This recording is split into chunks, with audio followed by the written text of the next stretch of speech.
اكو من بعض الناس يقولون هشام الجخ في مصر وعمر القرغلي في العراق. نعم.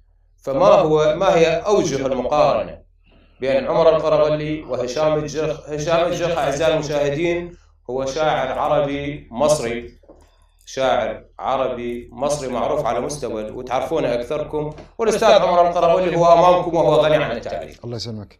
ابو احمد، هو طبعا استاذ هشام الجخ هو من الشعراء الفطاحل بالوطن العربي. قصيده التاشيره اللي هزت الدنيا، وحقيقه هي اللي صارت اكو رده فعل مقارنه من احد اليوتيوبريه اللي موجودين باليوتيوب.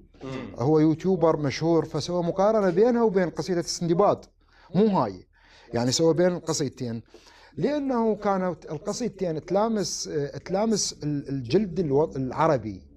قصيدتك السندباد لانه احنا ترى الهموم واحده، والجراحات واحده، والارهاصات والدمعات والحروب والقتل والكل واحده.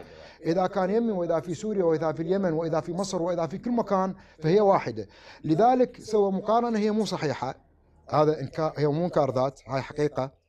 رحم الله امرئ عرف قدر نفسه، لأنه هو الرجل النجم بالإضافة. الله يسلمك يا رب ويحفظك ويخليك.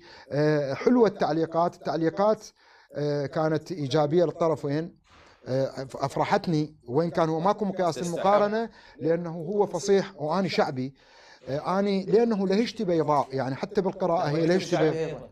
يعني أنا حقيقة هو سوى مقارنة مع الفصيح، يعني هو سوى مقارنة مع الفصيح، لذلك كان أكو كونتاكت يعني.